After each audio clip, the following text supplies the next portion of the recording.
Maya, siguro wait, just to clarify Maya, siguro maraming nagtataka ngayon or natataranta. We are still in a love team.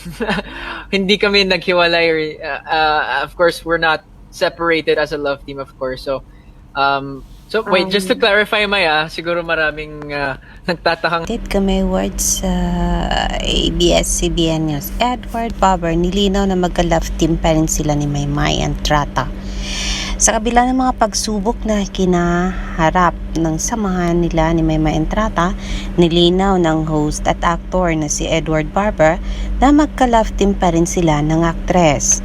Naging seryoso at tila may kurot sa puso para sa maraming Mayward fans ang naging finale episode ng digital show ni Barber na Kwentong Barber sa live streaming application na Kumu kung saan si Entrata ang kanyang naging panauhin. Sa nasabing panayam, inalala ni Edward ang kanilang pagsisimula sa showbiz ni Maymay halos 5 taon na ang nakakaraan. 5 years ago, I met you. It's been a crazy journey. Ang daming nangyari, a lot of first times, travel experiences. Ano ni Barber bago tanungin ni Entrata kung gaano kahalaga ang pagkakaroon ng love team sa industriya nila. Inamin ni Maymay na malaking tulong ang pagkakaroon ng kapartner pagdating sa showbiz, lalo na kapag unti-unti nang nakikilala.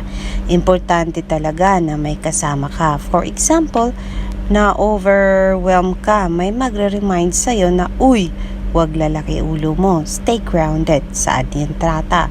Ngunit bagyang nagpahapyaw ang aktres tungkol sa paghihiwalay nila or paghihiwalay dahil anya kailangan din nilang mag-grow na magkahiwalay. Ginamit ni Entrata na halimbawa ang mga solo performance at hosting gig ni Barber na hindi na siya kasama. Kasi na-realize ko na kapag nagiging komportable kayo sa isa't isa or nagiging dependent ka na sa partner mo, di ka na nag-grow, paliwanag ni Maymay. Nagsimula naman na iba proyekto mo, nag-host ka na at performing. Doon mo masasabi na kung gaano ka solid yung foundation na nabibuild natin nung early years, dagdag pa nito. Mabilis namang nilinaw ni Barber sa mga manonood na hindi pa mabubuwag ang kanilang Mayward tandem. We are still in a love team. Hindi kami naghiwalay. We are not separated as love team, of course, pahayag ni Edward. Sinigundahan ito ni Maymay na sinabing kaya pa rin nilang magtrabaho magkasama kahit hindi sila pilitin ng mga fans na magkatuluyan sa totoong buhay.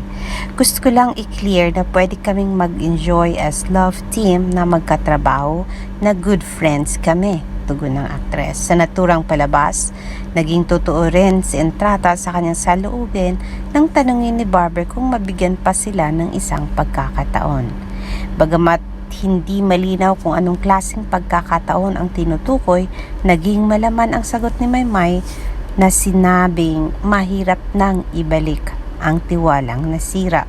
Ngunit hindi naman isinasara ni Maymay ang posibilidad na maibalik ang pagiging komportable nila sa isa't isa, lalo pat magkasama silang pumasok sa industriya ng showbiz matapos ang Pinoy Big Brother.